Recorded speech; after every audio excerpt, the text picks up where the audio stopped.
प्रचण्डं प्रतिचण्डं करधृतदण्डं कृतरिपुखण्डं सौख्यकरं लोकं सुखयन्तं विलसितवन्तं प्रकटितदन्तं नृत्यकरं डमरुध्वनिशङ्खं तरलवसन्तं मधुरहसन्तं लोकभरं भज भज भूतेशं प्रकटमहेशं भैरववेषं कष्टहरम्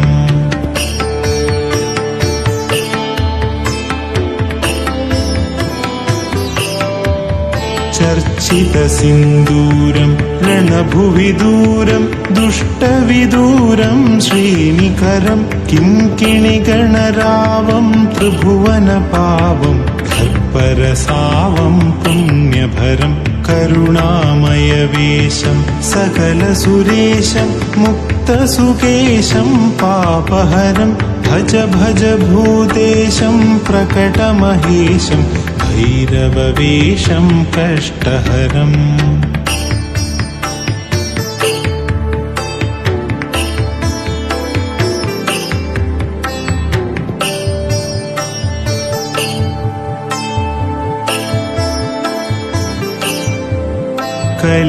कलिमलसंहारं मदनविहारं फणिपतिहारं शीघ्रकरं कलुषं शमयन्तं परिभृतसन्तं मत्तदृगन्धं शुद्धतरं गतिनिन्दितकेशं नर्तनदेशं स्वच्छकशं सन्मुण्डकरं भज भज भूतेशं प्रकटमहेशं भैरववेषं कष्टहरम्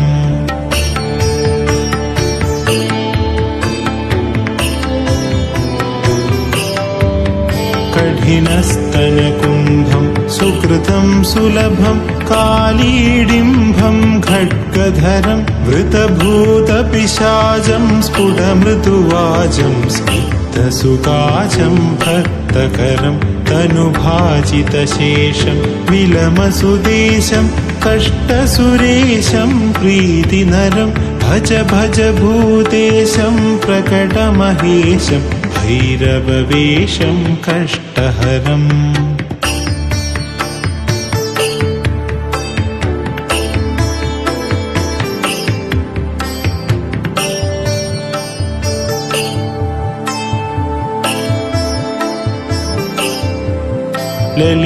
ललिताननचन्द्रं सुमनवितन्द्रं भोतितमन्त्रं श्रेष्ठवरं सुखिताखिललोकं परिगतशोकं शुद्धविलोकं पुष्टिकरं वरदाभयहारं तरलिततारं क्षुद्रविदारं तुष्टिकरं भज भज भूतेशं प्रकटमहेशं भैरववेषं कष्टहरम्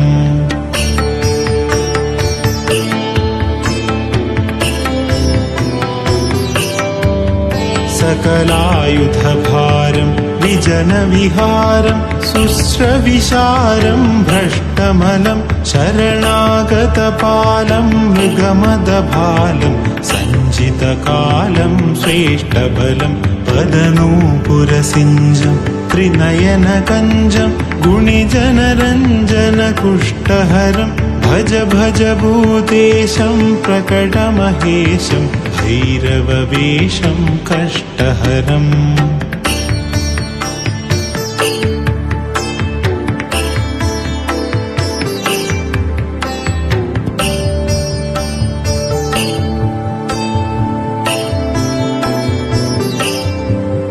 मर्दयितु सरावं प्रकटितभावं विश्वसुभावं ज्ञानपदं रक्तांशुगजोषं परिकृततोषं नाशितदोषं सन्मतितं कुटिलभ्रुकुटीरं ज्वरधननीकं विसरन्धीकं प्रेमभरं भज भज भूतेशं प्रकटमहेशं भैरववेषं कष्टहरम्